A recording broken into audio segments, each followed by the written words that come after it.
All right, ladies and gentlemen, welcome back to Warriors Daily, folks. We thought it was going to be difficult to do any business with Danny Ainge, but we are thinking more Lauri Markkanen based. It felt actually like a couple of weeks ago that Lauri Markkanen, well, the Warriors said they're going all in on Lauri Markkanen, but it felt like Lauri could legitimately be a Golden State Warrior in just a few days.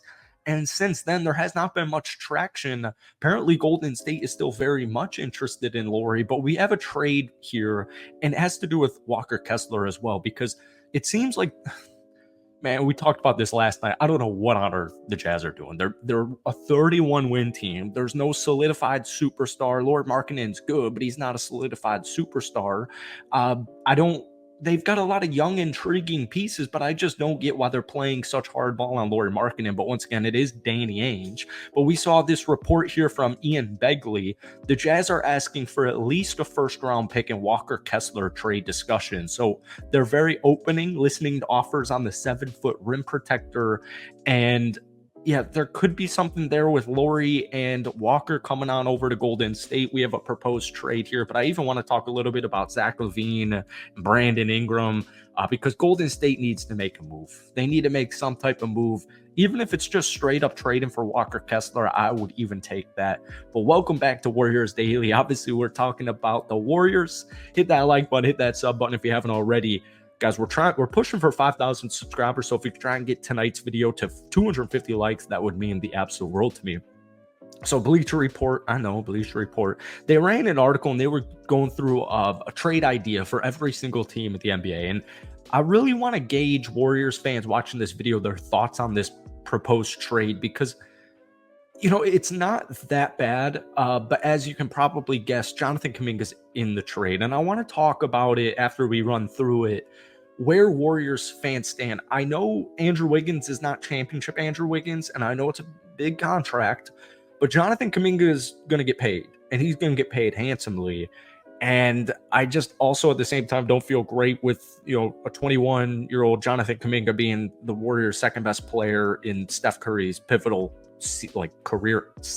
career-ending seasons. That sounds like really dire and desperate, but you get what I mean. Steph Curry's not getting any younger. So here's the trade. Jonathan Kuminga, Gary Payton II, Kevon Looney, Moses Moody, a 2026 first, a 2026 second, a 2028 first, a 2028 second, and a 2023 first round pick swap to the Utah Jazz for Lauri Markkanen and Walker Kessler. So Jonathan Kuminga, Gary Payton, Kevon Looney, Moses Moody, and then 2 firsts, 2 seconds, and then a first round pick swap. So 3 firsts.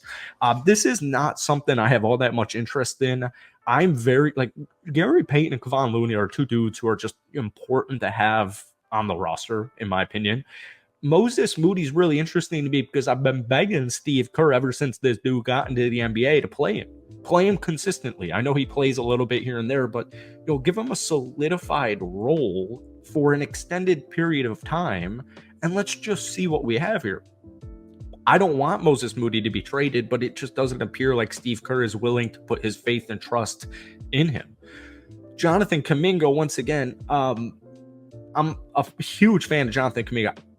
I am kind of at a loss with this trade. You're obviously completely mortgaging your future. Let's hear what they had to say about it.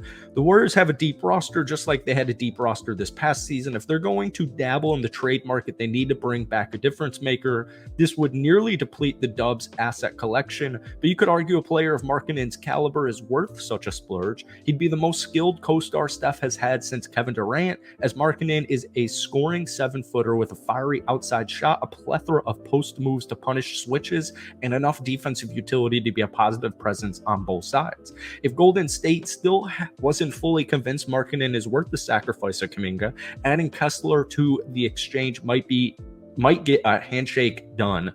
A team that struggled with a lack of size and force around the basket could see real value in adding a 22-year-old 7-footer with an even 69% career field goal percentage and per 36-minute average of 3.7 blocks. So yeah, Walker Kessler, 2.5 blocks in 24 minutes a game in his first 2 seasons. I do think this is too much. Now, if And guys, this is what I mean here. Like, if Lauri Markkanen's about to be a free agent, you're not trading for Lauri just for a 1 year rental, and you're not giving up 3 first round picks, Moses Moody, 2 extremely valuable role players, and then Jonathan Kuminga, one of the most intriguing rising stars in the NBA, just for a 1 year rental of Lauri. But the issue is, even if they do a trade like this, yeah, now you no longer have to pay Jonathan Kuminga long term, but now you got to pay Lauri Markkanen long term. And because of Andrew Wiggins' contract that you still have with Steph Curry, Draymond Green, like there's just a lot of money there long term. So you better feel really good with your roster. And I just don't really like the idea of trading away 4 dudes for 2 dudes. Um, so this gets me thinking about, once again, and I got a comment about this, I think in our Walker Kessler video yesterday. Really interesting idea to just trade for Walker Kessler straight up. You would probably have to give them, like they said, a 1st round pick, or you'd have to give the equivalent to a 1st round pick. I think a guy like Moses Moody would be in there. I really like the development of TJD. I think TJD, especially when he was starting, but really in the second half of the season, coming up to the playoff time, especially when Draymond Green was not playing, TJD showed me a lot. And I don't think trading for Walker Kessler straight up would, change too much. But I will just say, and a lot of Warriors fans disagree with this, Golden State doesn't have good rim protection. There's not much rim protection on the team. Now, statistically, they were a good rebounding team. They were like the best rebounding team in the NBA. But if you watch the Warriors play last season, they're still just missing size. They're just missing an elite rim protector, and that's what you'd be able to get with Walker Kessler while we wait for TJD to come into his own. But I don't think I would actually do a trade like that. I think that's way too much for Lauri Markkanen and Walker Kessler. I think doing business with Danny Ainge just gives me a headache. Other options Golden State could look into is 100% Zach LaVine. Pennies on the dollar is Zach LaVine's trade value right now. They're like willing to give up a 1st round pick for the dude. And, Chicago does have some interesting players that you could also try and trade for. Golden State could get crazy, trade for Zach LaVine and Nikola Vucevic. But once again, the issue is, if you trade for Zach LaVine, you're trading for Zach LaVine's contract. So now you're kind of stuck. And you wouldn't have to trade Kuminga in that package. You'd actually probably be able to get rid of Andrew Wiggins. But I don't know if Zach LaVine over Andrew Wiggins would be that much of a difference. However, saying that out loud, Andrew Wiggins is no longer Andrew Wiggins, which feels really crappy to say. But I'm really worried about Andrew Wiggins on this roster this upcoming season if he can get back to that championship form. And then just real quick on like let's trade for Brandon Ingram. Well, Brandon Ingram also wants a max contract. So a lot of the Golden State issues right now come down to money. And Lauri Markkanen extension eligible on August 6th, so we're waiting for August 6th. It's just a weird place for Golden State, but they seem to be fine being patient.